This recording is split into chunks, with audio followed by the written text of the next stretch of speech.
Chicken fry అయితే చేస్తున్నానండి. చికెన్లోకి ఉప్పు, పసుపు, అల్లం వెల్లిగడ్డ పేస్ట్ వేసి మ్యారినేట్ అయితే చేస్తాను.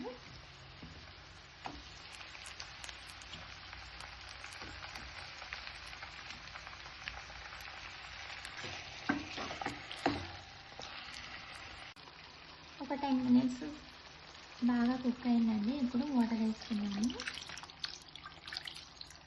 ఇప్పుడు ఇంకొక 10 మినిట్స్ కుక్ చేసుకున్నాం.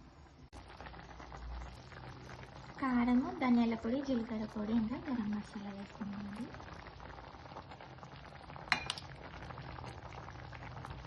ఇప్పుడు మంచిగా వాటర్ అంతా దగ్గరికి అయ్యే వరకు కుక్ చేసుకోవాలి.